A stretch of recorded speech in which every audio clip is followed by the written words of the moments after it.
Hi, friends. Welcome to Luminous Human School. Our guest today is Noelani Love. She's a Native Hawaiian singer-songwriter who blends conscious lyrics with ukulele melodies to empower her listeners and create social change through the spirit of ALOHA. As a mother, jewelry designer, yoga teacher, surfer, and musician, Noelani's motto is "Ride the waves with ease and grace," as she finds much of her inspiration from the ocean. With extensive training in yoga, mantra, and traditional Hawaiian chanting and hula dance, Noelani enjoys connecting ancient wisdom to modern day life with humor and grace. Her work is in service to the evolution and awakening of consciousness on planet Earth. Her jewelry designs are created to empower the divine light within each of us, and her music is an invitation to sing along to activate the power of your own voice. We are the ones we've been waiting for. Welcome, Noelani. Thank you so much for being here with us today. Thank you for having me. It's a pleasure to be here. Thanks. So, we were talking about what we might talk about today. And one of the things that I think is a big theme that I see in watching your creativity and who you're being in the world.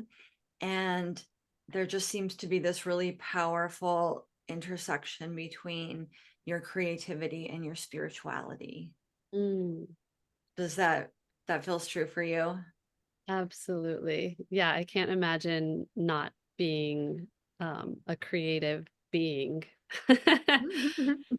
It definitely is who I am and how I experience life is like everything is creation um, and myself as a constant part of that creation in everything that I do and everything that I think and all the music that I create or the jewelry that I create, the relationships that I have, even the food that I eat, like all of it is creativity. So Yeah, you really see your life as like a creative project. Mm. absolutely. Yeah.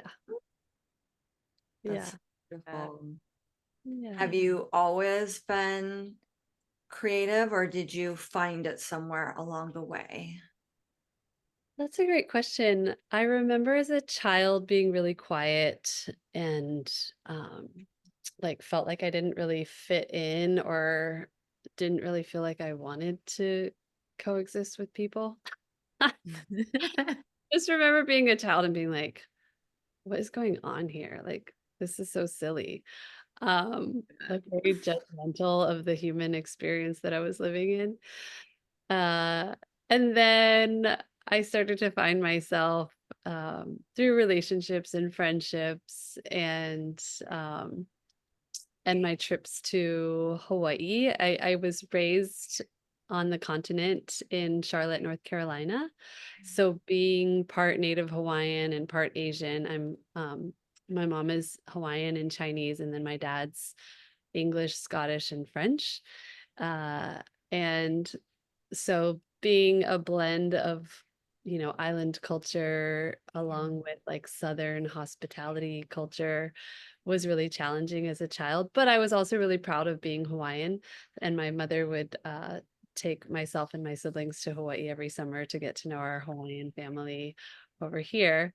And I think coming to the islands helped me to really feel more a part of creation and feel connected to nature and creativity and yeah, just being in the elements a little bit more really helped me to solidify that. And then when I became a mom, when I was 24, and the process of birthing my son really helped me to step into my creative role here. I had an amazing home birth experience with my son, and I remember the primal raw experience that I had as a woman that I had never even realize was possible came out of me. Like just that, like I said, the primal, the sounds, the movements that I was experiencing were things that I didn't even know I was capable of. And then of course, pushing a mammal out of my yoni was like just so next level of the capacity that I hold as a woman and being a part of all of creation. So that really solidified me recognizing, oh, I am capable of anything. I am a creative human. Yeah. Wow, that's amazing. Just like thinking of, yeah, just that. I guess I've never heard anybody talk about like childbirth in such a beautiful way. That's just like it's, really connecting to that primal part of you and moving your body and, just what that whole process is like. I feel like people talk about childbirth as such like a painful, like, wild experience. It's like, I don't know, I don't want to feel any of that, like numb me out. And here it's just like, give me the full experience. Like, let me see what it really is and let me just like drop into it in such a beautiful way that we're meant to be. Yeah, yeah, I was really fortunate, when I was pregnant. I lived next door to, this man named Red, and I call him a wizard. And I was about 3 or 4 months pregnant and didn't really know much about pregnancy or birth. I was 23 years old at the time and, had just come out of college and moved to Hawaii to drop deeper into my roots here and wanted to be like just an ocean surfer girl, and ended up getting pregnant with my boyfriend at the time. And Red, the wizard that lived next door, he asked me, he said, "Well, where are you going to give birth?" And I was like, "The hospital." Like, duh. And he's like, "Have you home birth?" And I was like, "A what? A home birth?" And he's like, "Yeah, where you give birth at home." I was like, "People do that? Like, that's an option?" And he was like, "Yeah, you should watch this movie called The Business of Being Born." It's a documentary by Ricky Lake, who was a talk show host in the Yeah. 90s, when I was a Yeah. teenager. Yeah, I remember Yeah. her. Yeah. Yes, she created this documentary called The Business of Being Born, where she shared her experience of her first pregnancy, where she had a cesarean section birth, and it was really traumatic and challenging for her. And then the second time around, she wanted to go with a home birth with a midwife. And so in the documentary, she actually interviews lots of doctors and nurses and midwives. And she's, of course, documenting her journey being pregnant as well. And it just taught me so much that our current Western medical system doesn't really, and I think it's getting better, I hope. It doesn't really honor the needs of the woman. It's really about the liability of Mm. the hospital. It's about making money as a business. Um, you know, and I don't remember this exact numbers of, how much a hospital birth costs versus a home birth, but I know my home birth was around $3,000. Insurance didn't cover it, so I had to pay out of pocket. But like a cesarean section, I think it was around like $50,000 with all the medication, the time you have to stay in the hospital, the surgery, the medication, like all of it. And of course, insurance is usually covering that, but it's still a business, right? And so hospitals have a quota of how much money they have to make every year in order to operate. Um, and not only the whole business side of things, but really like what is going to make the woman feel most empowered? Like, what are her needs? There's an airplane going by. Can you hear that right now? No. No. Like the military, they're so loud over here. Oh, wow. Yeah. So, really, what I got out of the documentary was I want to feel empowered. I want to feel the experience. I don't want to just numb out, and I want to be able to connect with my child in a way that is more spiritual than just numbing out. And like hospitals in general are where sick people go and where dying people are. It's not necessarily a place of like happiness and celebration. And so just thinking about all those things and the contrast of like, oh, what would it be like to be in the comfort of my home and to have a cup of tea in my bed after the birth Right. rather than cold, air conditioned, bright light room when I'm giving birth. surrounded by people I don't even know. Like there might be different nurses cycling through during that, that work, those work hours. And so I did a birthing course with my son's father called the Bradley Birthing Method. I don't really identify with it anymore because it's called husband coached childbirth, where it gives like all the credit. Husband is like, wait a minute, he's coaching you, but you're actually doing all the work, and he's just here. But it gave us really great tools for him to be able to support me. So I will give it credit, in that way. And it was very helpful in the process. And what the course also taught us, and we had an amazing teacher named Dora. I loved her. She taught us, different movements that we could do. We practiced different labor positions. We practiced different sounds to help us to get into that experience of what it could be like. And then also really importantly, different affirmations such as I am healthy and my baby is healthy. I'm having a beautiful birthing experience. Like really just calling in what we do desire and giving us the tools that maybe your regular doctor wouldn't give you. Mostly what doctors give these days are like the statistics of all the things that go wrong. And they're trained medically, they're trained to give pharmaceutical drugs, and they're trained to like stabilize you when birth is like it's not linear, it's like waves. And when we can feel that and when we can move through it, then we're more connected to our bodies, to our babies, to the creative spiritual aspect of birth. And I feel fortunate, I know that people have different challenges. I know that there's a lot of different variables involved. And I was really young. I was 23 when I was pregnant, 24 when I gave birth. So I also had this sense of confidence from being so youthful. You could call it naive, but also confidence as well. And I was really blessed to have an amazing home birth. And then I actually started teaching other women in birthing classes. I created my own kind of like style of birthing classes because I had the tools from my experience and then went on to become a doula to help other women give birth. A doula is a woman who supports another woman in labor, and it's different than a midwife. A midwife is more medically trained, and a doula is more there for emotional support. And also, I think doulas are really there for the dads as well, because if the dads don't have the tools and they see their woman in pain and they're just like, I don't know, give her the drugs. Like, I just don't want to see her in pain. But like, I've helped the dads get into different positions and like tell them what the woman needs to hear. Like, you look beautiful, you're doing a great job, breathe, sound with them, those kind of things. And I've had some really beautiful experiences as a birth doula. And it's been really rewarding to help other women to have those tools and their partners as well, and to help the babies come through. And, not all home births work out. Sometimes they end up going to the hospital.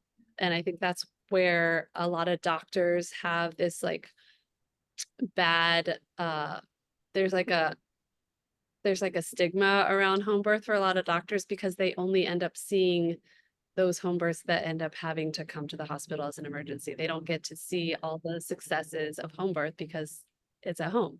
That's such a good insight. Yeah. Yeah, that gives a little compassion to the doctors for their bias. Yeah, and doctors are doing a great job too with with what they're trained to do, and they have really good intentions. And I think there's just always different ways to do things as well. Yeah. Right. And they're necessary for those moments where it's like, okay, this is an emergency, right? Like we need a doctor. Totally. Yeah. Yeah. So that's a huge act of creation. Like you were talking about, like creativity and a creative process, act of creation. And I just want to go back. You had just mentioned the primal body movements and primal sounds that you found just your body making and doing.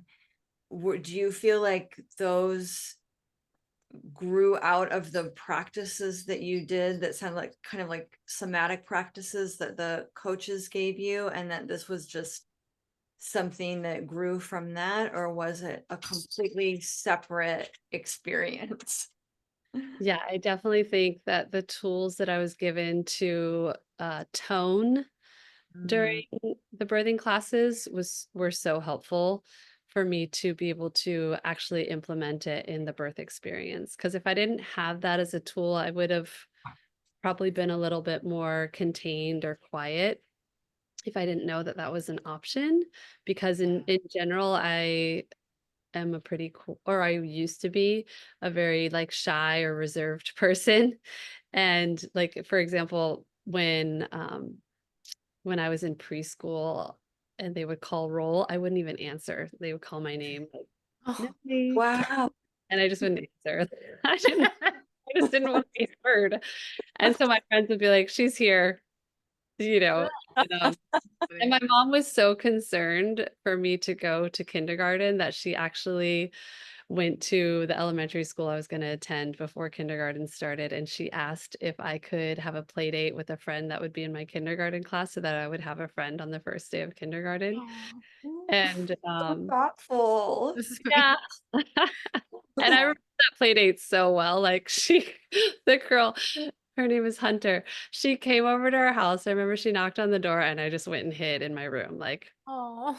to talk to this person or like I don't want to hang out with anybody like who I just don't want to be seen. And I think for like I don't know, in my mind it was like 2 hours, but I'm sure it wasn't. My mom was like, if you don't come out of your room you're going to be in trouble, and so I had to like play. We had a great time, and she taught me what a hunk was. I remember we were putting on all my Hello Kitty makeup. She was like, oh, and my mom's feather boas. She's like, "We're gonna go find us some hunkas." And I was like, "What's a hunka?" She's like, "A hunk, a cute boy." And I was like, "Okay, yeah, let's go find some hunkas." She had an older, like, teenage sister, so she was, you know, had that experience. That's Um, funny. but I don't even know how I got on that topic. Oh, like being so the process of giving birth, if I didn't have the tool of creating sounds and toning from my birthing instructor, I don't think I would have made those sounds. And they were very, very deep and very guttural, like, oh, and that sound, because when you're in the birthing portal, the sound was able to carry that sensation that we call contractions, that's usually associated with pain. The sound kind of carried that sensation of the feeling that I don't even like to call it painful because I don't want to perpetuate that it's painful. Mm. It's a feeling. It's a strong feeling. It's a sensation. But the sound would move the energy and help me move Mm. through that sensation of the feeling of the contraction. And so, and I do the contraction because as your uterus is contracting, your cervix is opening so that the baby can come Oh, out of it. interesting. Yeah.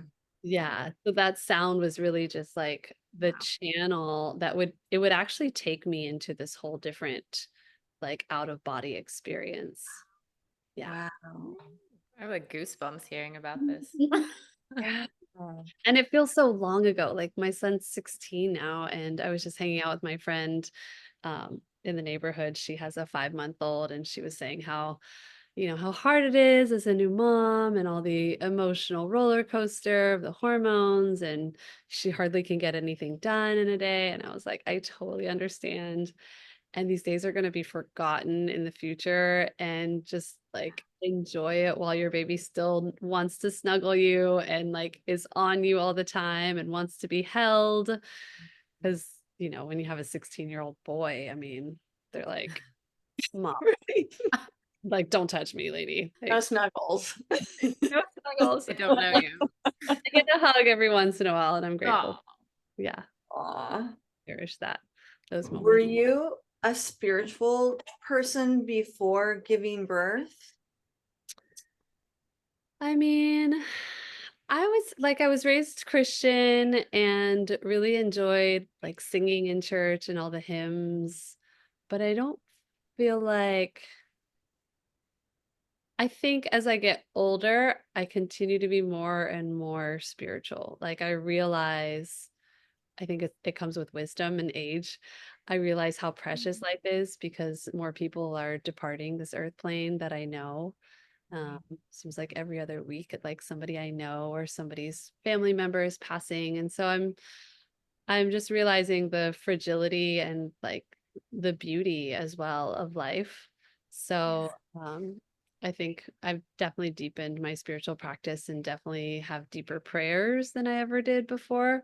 I think being raised Christian, like the prayers were very I was raised Episcopalian specifically. So like we would chant certain prayers and creeds that weren't like heartfelt. It was more of like a recitation. I was just reciting them because that's what I Yeah. was told to do.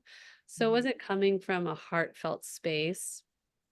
Um, and I think that, yeah, I think spirituality for everybody is different. And I'm really enjoying that aspect of myself right now. Yeah, I can resonate with that. Um, do you feel like there were certain catalysts in your life that created a deepening within your spirituality, or certain things that, kind of were like an awakening of a sense, or just like unfolded some new layer, if that makes sense? Like if there were certain moments or things that did that for you. Yeah, every challenge in life definitely has helped me to develop my sense of spirituality and trust and faith and surrender to the divine. Like there's a deeper meaning or a bigger purpose than what I thought. Um, so for sure, I think every challenge has helped me to grow spiritually. Yeah. Yeah. And you mentioned prayer a lot, and that's something that's still part of your current like spiritual practice. Is that something that you practice every day? How does that kind of flow into your spiritual practice? That's a great question. That's funny because as you're asking me the question, I remembered like a few years ago, I wanted to like interview people on this. Like, what does prayer look like for you? Like, Mm, yeah. how do you pray? Like, what does that look like for different people? And so for me, it's like first thing in the morning, I wake up and just like right hand on my heart, left hand on my womb, like mahalo, which means thank you in Hawaiian.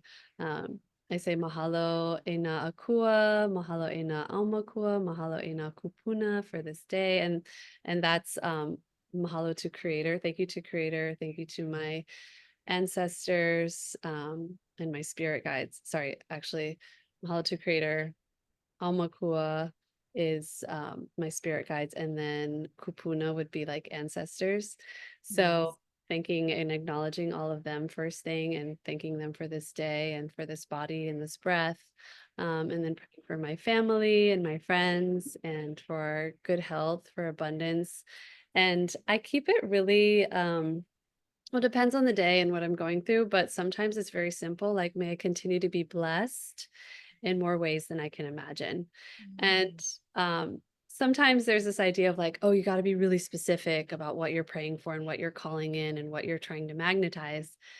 And I have a hard time with that sometimes because I've been so surprised in life by the magic that can come in and the miracles that happen when I'm not even looking for them. So sometimes it's hard for me to be really specific because I'm like, well, if I'm too specific, then I can't receive or be open and receptive to something greater than, I'm calling in. And the other option to that would be to really call in what you're desiring, but then also say, or something greater or Yes. something better for the highest good of all beings. Yes. Yeah, and I like to really add that last line on there, like for the highest good of all beings, because then it's not just about me and my ego, like and I'm a Virgo, so I love to be in service. Like how can I be in service? Like that's my greatest joy of giving back. Yeah. I know I often use that too. I'll be like, asking for something, or, thanking for something, I usually say like for my highest good and for the highest good of all. It's like, let's include everyone in that, because I can't see the big picture. I could say I want this, but then like I can't really see the big picture of it. So I'm always like, let me make sure I say, like, I want this for my highest good and for everyone's highest good. And in my mind, if it's not in the highest good, then it's not the right thing, Totally. you Yeah. know? And sometimes you're surprised by that too, because greater things can come, Yes. like things that you wouldn't even imagine, because we're limited in our imagination, right? Just by what we've been conditioned to see or believe. Mm-hmm. Yeah, we don't even know what's possible. And I always like to think of what Dr. Joe says, and so many teachers, that we only see 1% of what's actually around us. And but there's like the 99% is everything else that's just, for whatever reason, what our eyes are not physically able to see, what, and our senses aren't able to pick up on, but also just those things that we haven't attuned ourselves to yet. Mm, So if we're not attuned to them, we're not able to see them, even if they're right in our path. Mm-hmm. But I think that's the beauty of our practices, and like the gratitude that you give every morning, uplifting ourselves so that we start to raise our vibration and allow some of those things to become visible in our field. yeah. I think that's where the surprises come from, because as we raise our vibration, we don't know what's there. Right. And I always think of, like, when people will be praying for something, maybe physical, to heal in their body, and then that healing comes and all these other little upgrades come with it.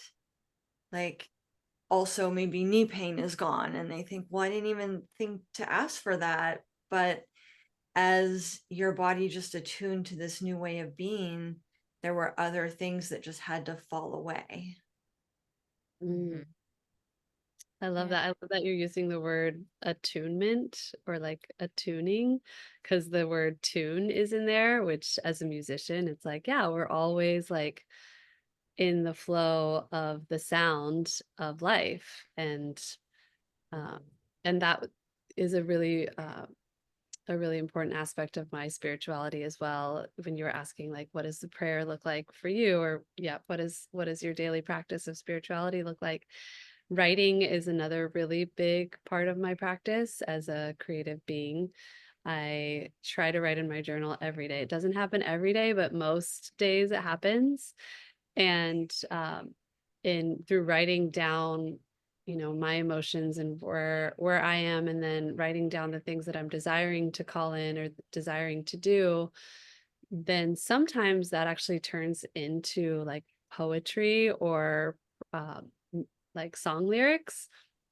So bringing in that idea of attunement, like how do I get into the flow of my rhythm of life, and then how do I create song as a musician? And I think that literally just allowing myself to be a witness to the thoughts that are coming through my brain and putting them onto paper, and then seeing where I'm at emotionally and mentally, is a Mm-hmm. great way for me to witness myself and to also be more in my creative ability. Yeah, that's so And beautiful. I'm noticing, as you're saying that, you're moving your hands. So do you recommend actually physically writing with pen and paper over maybe typing, journaling? I feel like there's a flow that happens through the heart into the hand. Yeah, I only write like with pen and paper. I've thought about like, oh, I should type out things so that I can have it like on the computer, but it just, Mhm. I'm already like, I don't want to be on this computer screen too much, so typing doesn't feel really resonant for me. And it feels like it just flows better when I'm writing, because I can be more creative with my hands. I don't know, maybe there's some AI way to do things these days with writing in a journal, but I'm not familiar with that yet, and I don't know if I would ever want to, but I have stacks and stacks of journals, and I Oh, like to occasionally, when I have the space and the time, pick up an old journal and just like flip through some of the pages and be a witness to that version of myself and to see what's come through since then and just explore like, oh, what did younger version of Noe look like? Or what was she saying? What was she calling in? And what's been accomplished? Or what have I let go of that I thought I wanted that actually wasn't in the highest?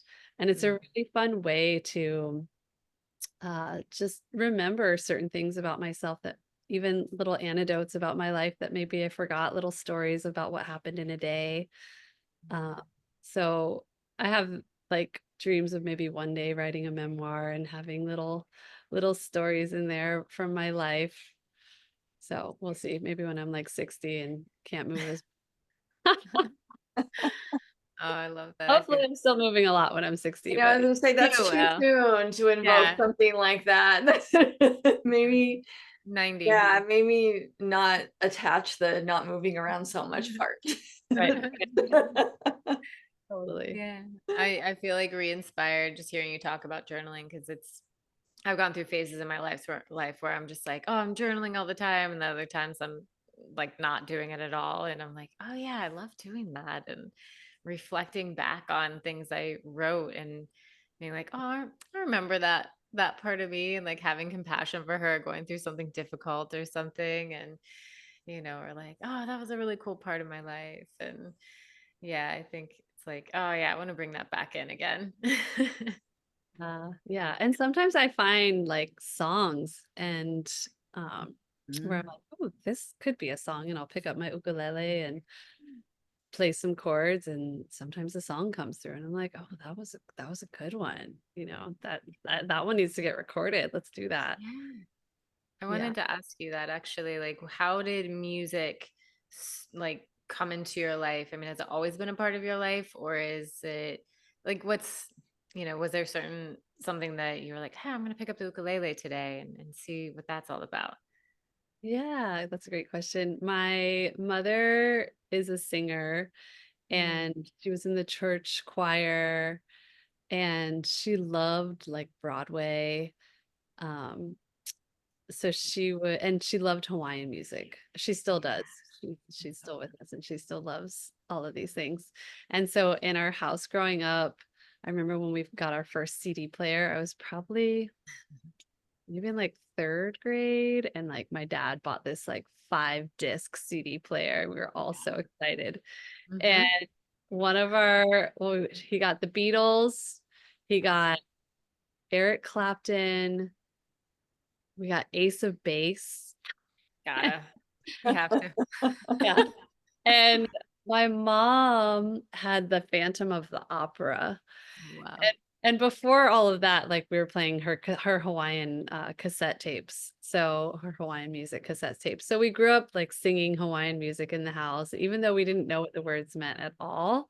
It was just in the household. So Hawaiian music was always around us as children. I have an older brother and a younger sister, and so we all would just sing, the lyrics and the choruses, even though we literally had no idea what they meant.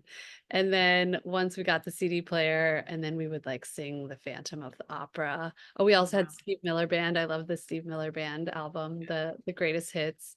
So we would, I remember we'd be like folding laundry at the top of the stairs and like singing the Phantom of the Opera. That's what I love. Then my Love it. sister, she's like really dedicated to music, and she always has been. I was more the athlete and scholar. We were well, my brother's not a scholar. He's very intelligent, but he wasn't a scholarly student. But my sister is scholarly, and I was more of the athlete, and she was more of the singer. And I was more of an artist, like a graph, like drawing and stuff and tactile things. And so music, when we sang a lot in the household, but singing in public was never something that I ever really wanted to do. Although, like, I had this secret dream of that I wanted to be a rock star and on stage, but like never really thought I would do it. And then Oh, when my son was 20, or no, when my son was born, I wanted to learn how to play the ukulele because I was like, I need to sing to my baby, And I really wanted to sing Hawaiian music to my son. And so I started taking ukulele lessons when I was 24 or 25 years old. And my teacher was this amazing Hawaiian young woman, and her name is Emily Abrigo, and she and her two siblings had a band as children.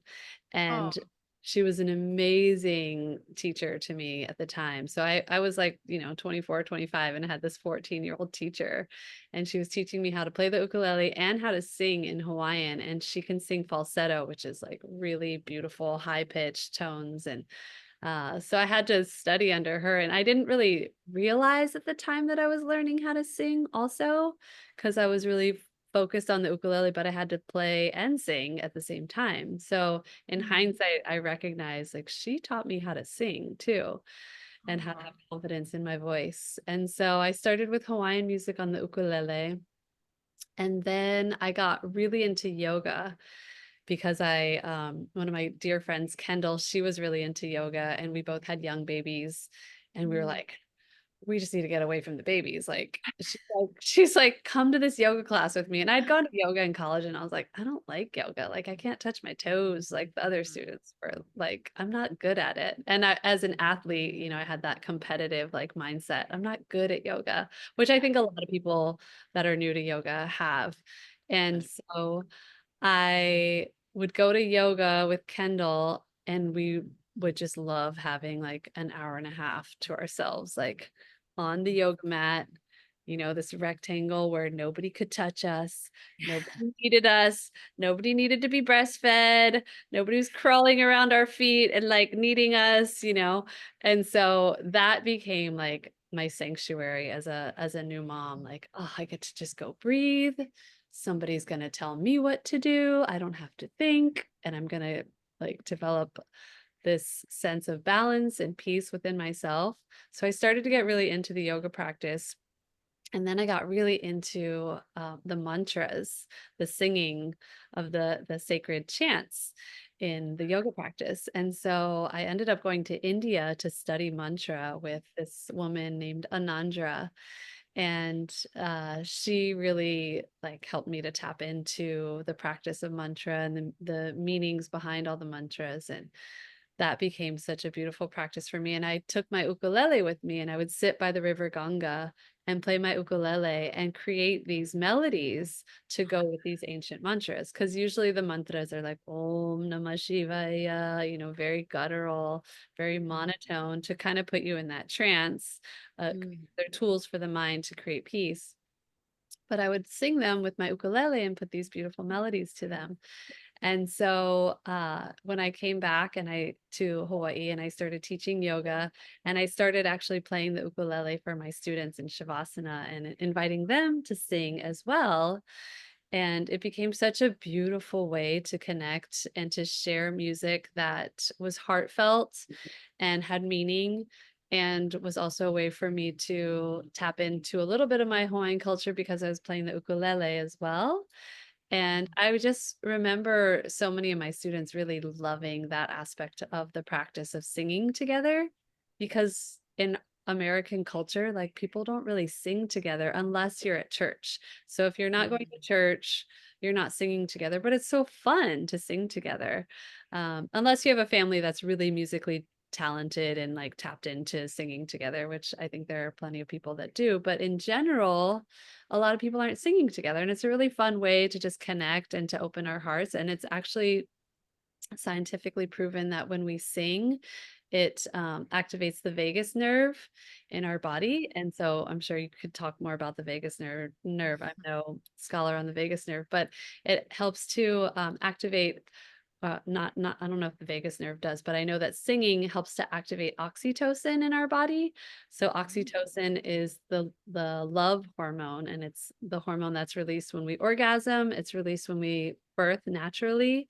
And so when we're singing and we're creating this hormone of love in our bodies, then we can, tap into our hearts. And I think that's so important for us in our modern day society, because so many things are like based on productivity and how, you know, prosperous we are, how successful we are. But really, people just want connection. At the end of the day, everybody needs connection.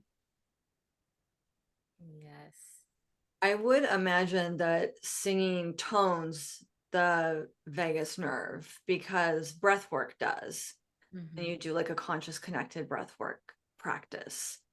And you know, there's similarities in like the way you move all the air, of course, through the body when you're singing, and the breath control that you're doing, and that is going to regulate the nervous system, I think, naturally.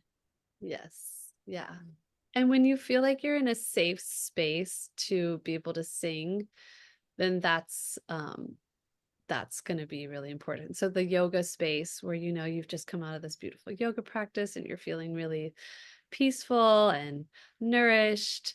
Um, and, you know, it's like a closed environment. It's not like everybody's seeing you, and you can tap into that vibration of your voice. I think that's a really safe space to be able to do it.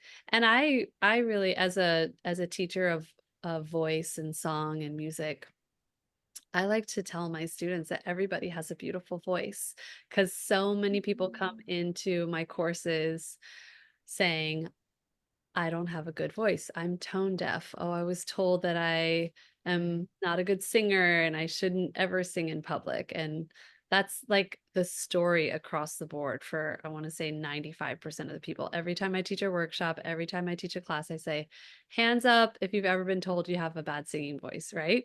Hands up if you feel like you don't ever want to sing in public or that you're not a good singer.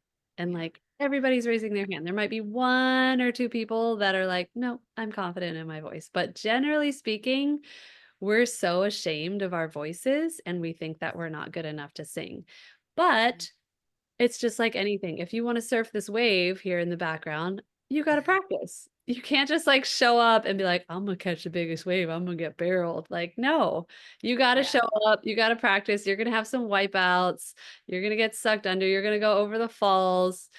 And if you keep showing up and you keep doing it, then you're going to get better. And it's like these muscles need to get worked, just like our paddling muscles need to get worked. Or just like if you're practicing yoga, you've got to, you know, if you want to do the chaturangas, you got to really build the shoulder strength, or whatever practice, basketball, soccer, whatever it is that you're doing in life, you got to have persistence, consistency, and the motivation to do it. So I like to tell everybody has the power of voice and everybody has a beautiful voice. It's just choosing to activate it. I need that reminder. I know, me too. I have that as well. How did you go from not being able to say your name as a child when roll call happened to singing on stages, and also being really vulnerable in the way you communicate? Because that's one of the things I really admire about you, is you have such vulnerability in both your writing, in your music, and also in your communication on social media. Thank you for asking that question. I think, when was it? You know, when I started designing jewelry in college, I felt such a sense of accomplishment and being witnessed as an artist that really helped me to feel more confident about myself and empowered. I started designing jewelry for fun. I wanted to make something for my friends for the holidays because I was about to go study abroad and I didn't have much money. And I just went to this bead shop and put together a few pairs of earrings for the first time and gave them to like maybe 12 of my best girlfriends in my sorority. It's funny that I was in a sorority, like, and they loved them. And so when I went to Costa Rica that semester, I ended up dating a Costa Rican man who made jewelry. And he taught me some more basics in like wire wrapping. And we would just have so much fun making jewelry together. And when I came back to college when I came back to my college after my Costa Rican adventure, my study abroad adventure, I would be wearing my earrings in class and my friends would say, "Oh, like, I love your earrings. Where did you get those?" I'd be like, "I made them." And they'd say, "Oh, well, I have like this fancy cocktail party I'm going to, and I have a purple dress. Could you do some purple earrings to match my dress?" I'd be like, "Sure." So that kind of helped me to step out of my comfort zone and learning how to do sales. Cause then I started selling my jewelry at the cafeteria for this like fundraiser that we were going to go. I was going to do some service work in Nicaragua and go build some compostable toilets and sustainable gardens and some houses for these impoverished communities in Nicaragua. And so I had to like really step out of my comfort zone and sell my jewelry so that I could fundraise for this trip to Nicaragua. And that gave me the confidence for sure to learn how to talk about myself and my jewelry. And then out of college, I just decided I wanted to be an entrepreneur and start my own jewelry business against my dad's wishes. He was like, "Okay, just paid for your schooling. Like, what are you going to do now? It's time for you to start applying for jobs." And I was like, "Dad, like, I'm going to do this. I'm making money selling jewelry and I love it." He's like, "No, no, no, no. You need to go like apprentice with somebody or work with, you've never taken any kind of marketing class or business course or economics, accounting. You don't know any of that." And I was like, "I'm going to do it. I know what women want. I love shopping myself. So like, I know, I think I'll be able to figure this out." And next year is actually going to be 20 years since I started my business. Uh, Wow. yeah, and I've been designing for over Congratulations. 21 years. So it's been really fun. And I just had the realization actually today. I was like, I finally feel like I'm a jewelry designer. Like I feel really empowered in this position in my life. Because I get to see like when I do markets every week, almost every week, like farmers markets where I set up a booth and share my jewelry there. And I get to see clients from like sometimes 10 or 15 years ago that are still wearing my pieces. And they may be from Japan, or they might be from Germany, or even here from Hawaii or California, like wherever. And to have that kind of testimonial of like people are still wearing my jewelry like through time, like it's classic. That makes me feel so good. And then even I'll have clients be like, "Oh, this may sound like a super silly question, but I have this one earring and I lost the other one. Is there any way you can make a match? Because it's my favorite one." I'm like, "It's not a silly question." And I get it all the time. And I'll see if I can the archives of beads to see if I still have some of those beads around. So it's been really fun to really discover myself and to build all these relations. Like I have met so many amazing women and had so many deep, vulnerable conversations with women in the process of sharing my jewelry with them. There's a sense of intimacy that comes with jewelry design and adorning women that I didn't know, I would experience because, like I'm putting jewelry on people. I'm like touching their skin. I'm getting up in their neck and I'm putting earrings in their ears. So there's an intimate connection that happens. And like I said, people just want to connect. So it's learning the art of connection, building relationships. Um, and I'll have some really deep conversations with people every week at the market. Like so many stories are being told, whether it's about their wedding that they're going to have and their mother-in-law this or their sister that, or it's, the birth of a friend's baby and they want to get them a present, so it's like I just feel so blessed to get to connect with women on such a deep, vulnerable level. And when they're sharing their stories, I also have to open up and show that I'm vulnerable too, So it's really helped me to become more human, I would say.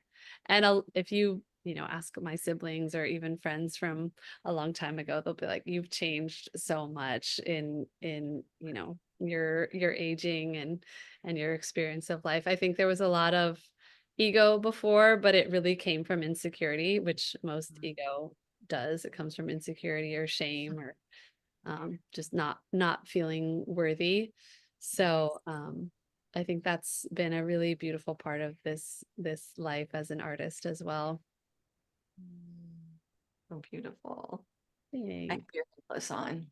I thought so. Is that the I magic? wear it almost every day. I love Yeah. it so much. Is it green and Yeah, zoisite?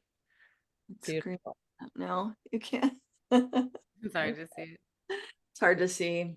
What Yes. is it? What stone is it? It Is was it the or one chrysocolla? you gifted it when I took your vocal awakening course. Okay, yeah, I think that's the chrysocolla then. It is chrysocolla. Mhm. Beautiful. Yeah. So the vocal awakening course that you're speaking of is it's a course that I've done. I think I started it right before COVID, or maybe it was during COVID. Was trying to figure out a new way to, offer something meaningful to people, and wanted to help other women to learn to find their voice. They always say, like, part of our purpose is our pain point, right? So my pain point was expressing myself, and learning how to do that has given me great joy. And so I really wanted to share that with others. So I started this course called the Vocal Awakening, Amazing. and it's been so beautiful to witness so many women explore the power of their voice and also learn how to play the ukulele and write music. And even at the end of the day, if they're not feeling resonant with the ukulele or as songwriters, the feedback that I've received from so many students is, I had no idea what I was getting into. I thought I was just going to learn how to play the ukulele and maybe sing some songs, but it was like a soul awakening more than anything. And to be able to help women with that brings me so much joy. I feel like we're collectively expanding as the divine feminine continues to rise. I Yeah. wrote a poem as part of that class, and I read it in the very first episode of this podcast that we did when we did our opening ceremony. Oh, do you want Yeah. to share it? Oh gosh, I don't know that I have it handy right now. That'd Uh, be cool to go back to that moment. but you can go to the first episode of the podcast and it's there. But it was a really big edge for me to read it on the podcast and even to share it in the class with the other women. Um and I really appreciated the opportunity to do that. It does, when you get to walk through that edge of something that feels scary, but like you mentioned in the yoga class, it in a safe place where even though you're scared, you're going to be embraced, but you still feel scared. So then you know that you're moving through something. And I think the opportunity to do things like that is just so powerful. Yeah. I think it's important for us all to remember that our voices matter. Yeah. Do Yeah. you feel like that with your music when you're recording an album or even sharing a song on stage? Do you feel that edge, or is there a point where you just feel like, oh, I've done this and now it feels so comfortable? Or is it always there? It's always it's always there. Like every time I'm like, I gotta show up. They want me to show up. And I'm like, am I worthy? Am I gonna, you know? But I think like anything with practice, it gets easier. And I always just say a little prayer and ask for guidance, and then it always works out. And sometimes I'll make a set list for a show, and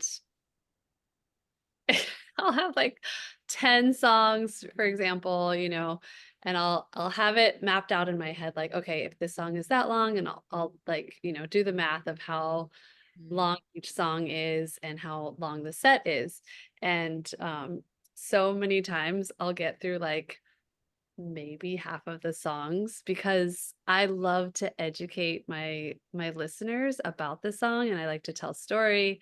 So whether I'm telling the story of how the song was written or whether I'm doing some kind of education about the Hawaiian words that are in the chorus, um, it takes a lot longer because of the storytelling. And then so many times I'll get through like half the set and I'm like, oh, we're done already? Like I was just Yeah. getting started. Like that was so much fun. So the imposter syndrome is definitely real, but then once I get going and, I'm feeling the energy of the crowd and feeding them, they're feeding me too. It's like this energy is going back and forth between us, and I can feel that it's touching people and opening their hearts, and that's really what it's about for me. Yeah, I think there's something really like when you are talking about like doing a set, but then interweaving stories or telling people about it, it just makes it for more of a just an intimate experience all around. Like I feel like if I was there, I love hearing about the backstory of something and how it came about or why it's important to you or what inspired it.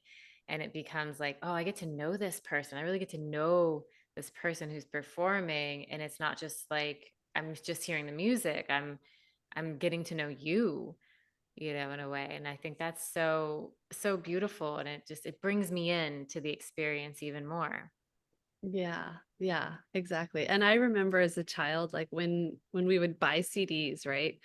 And Yeah. we'd like get the CD booklet that was inside the little Yeah. insert, and I would just like read the whole thing and be like, I want to know as much as I can about this artist. This was before the internet even existed. Yep. And so Um, like, this is as much information as I'm going to get about this music. And I would read like the whole insert cover to cover and all the lyrics. And maybe there was some stories in there or the gratitudes, they would say thank you to this person and stuff. And I loved watching music videos because it would tell the story about, the song or whatever. And I think like I've continued to say in the podcast, like all of us want connection and there's so much disconnect in our society. Like we're so on our phones. We're so busy on our phones or on our computers. So to create these intimate spaces where there is a sense of humanity and where I can share stories, I actually really prefer that. Like it's not really fun for me to just go and like play music. Like that doesn't really fill my cup. I can do it, but I want to tell the stories. I want to feel connected to the audience. I want to share the inspiration behind the song because that's what makes us all human. Like I've gone through so many different things and so many different challenges or relationships or heartbreaks. And I think that finding those similarities between all of us is so important. mm, Mhm. yes, I agree. Yeah. I did want to ask you real quick as well, because we're talking about music. What ways do you feel that music has been healing for you? That's a great question. So for me, when I'm feeling a certain way, whether I'm happy or whether I'm confused or maybe a little down, music has always been a way for me to experience that and really feel it and connect to the feeling and sometimes even like change the feeling. For example, one of my first original songs that I wrote called Sacred Sister. I had just gone through a breakup with my partner. We'd been together for 7 years, and he was pretty much a stepdad to my son. He helped to raise my son with me from like 2 years old to 9 years old. And, we just started to grow apart, and he wasn't very supportive of my music career and I really wanted to do my music because I was really feeling like, oh, this is something that is medicine for me and medicine for other people. And so when we broke up, um, it was really hard because I had identified myself so much as being in that partnership. Like that's who I was. Like it was me and him and our little family unit. And so I remember writing in my journal as I was processing it. And I would say like after we broke up, there was a little bit of a depression and in that separation breakup portal. And I remember writing in my journal and like feeling depressed and seeing what I wrote down. I was like in victim mode. I call it victim mode, where I'm like playing the victim, right? And Mhm. I read what I wrote and I was like, wow, I'm really playing the victim here. Like, this is not what I want to be doing. And I'm able to see it from this perspective now that I can see it on paper. And so I decided to change the story and rewrite the script. And so the words that came through were, I am a sacred sister, a magic maker. I am a believer in peace on earth. I am powerful. I am beautiful. I am present. I am here. So, and then eventually, like I put chords to that on the ukulele. And so it's music for me has been a really great way to alchemize and transform whatever is moving through me into feeling embodied, feeling empowered, calling my power back as a woman and not allowing myself to be a victim. It's really easy to be in victim mode when something happens to us, but I like to say that everything is happening for us, even if we don't like it in the moment and it's challenging. It's like, how can we embrace that? Because that's where life put us right now. And I'm going through a similar situation right now. Like, I really thought I was headed in this one direction, and then it was like, nope, you're not going that direction. You gotta go this way. I'm like, what? Skirt, pump the Yeah. brakes. Um, Time to change directions. And so now I'm kind of like, oh, this reroute has been a blessing, even though all of my atoms were like thinking they were going to go this way. And I had this like vision of what my future was going to be. But actually, that's not in the highest for me or for everybody else. So now we're rerouting, and I'm really grateful for that. And it's hard too, like the emotions, we're riding the waves. Yeah, Still it all in sounds the like flow. there's, what'd you say, Lindsay? It's still all in the flow. Mm. Yeah, I feel like that can sometimes be a tricky balance between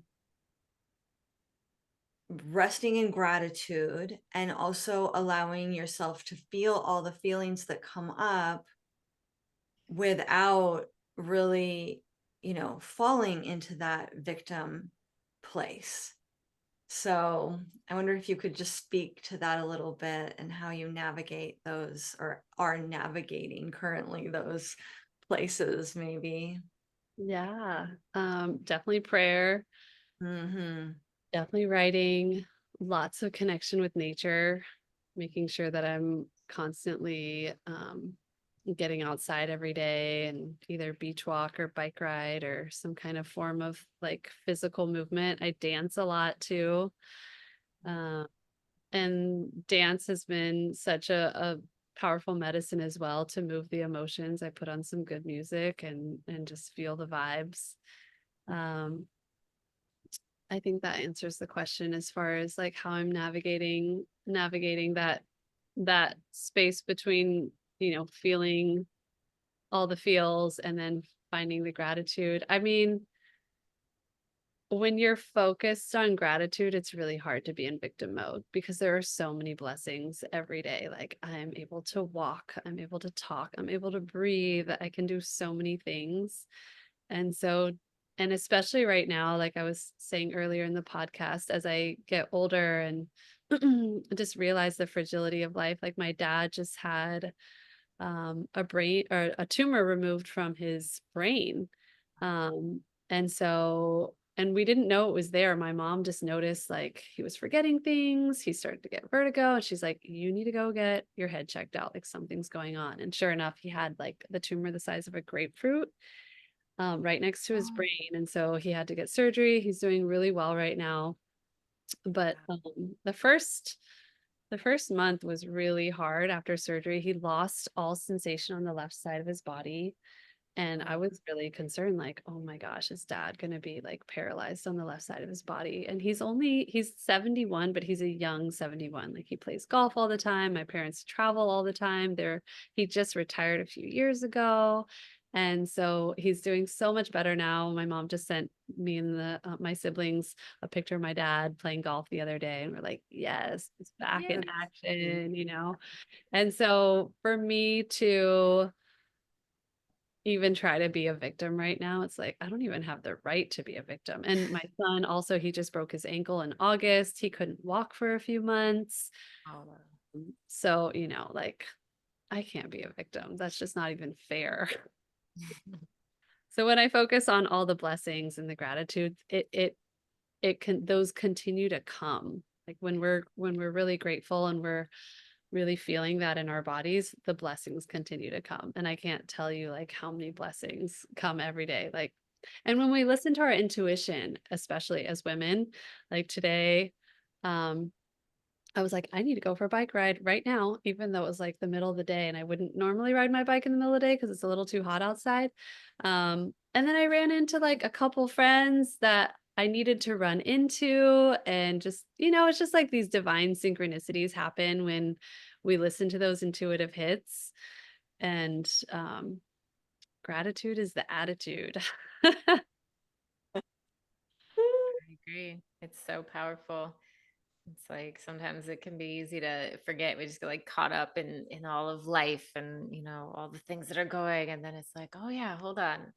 Let me stop for a minute and realize really what my life is and recognize how blessed I truly am. And play with that energy today. It's like, why get wrapped up in all the stuff that's pulling us down and be like, what, look at this stuff over here that's so good, like let me play with that today. Totally. So And if it's hard, if anybody's listening, and they're like, I don't even know where to start to be grateful, just go outside, get your feet on the ground, maybe watch the sunrise or watch the sunset. I'm really blessed in Hawaii where it's really easy to get outside, and, we don't have to put on tons of layers of clothes, and we can have our feet on the ground, you know, 365 days out of the year and be warm enough to do that. So we are really blessed. But even if you don't have that ability, just watching nature and seeing how the wind blows through the leaves, or watching the birds fly through the sky, like nature is always the best medicine in any kind of situation, in my opinion. I agree. Yeah. Yes, we're big believers in nature as the medicine. Yes. Yeah. And your breath, like tap into the power of your breath. Like just the fact that we are able to breathe is everything. Such a Yeah. gift. Really is. Mhm. Yeah. Well, is there anything that is coming up for you that you want to let our listeners know, or share anything about your offerings? Yeah, I am really excited to be um, focusing on my music over the next few months and moving into 2025. I can feel a new album will be born this year for sure. I can feel lots of songs coming through and lots of collaborations with some amazing DJs and friends. So definitely be on the lookout for my music. You can find it all under my name, Noelani Love, and I'm on all the major distribution streaming channels such as Spotify and YouTube and Pandora, Apple Music, um, Amazon Music as well. And I will be doing another vocal awakening course probably in the springtime next year. I'm Yay. feeling like I need to just honor where I'm at with my breakup portal that I'm currently in, um and allowing myself to move through that before I'm able to hold space for other people.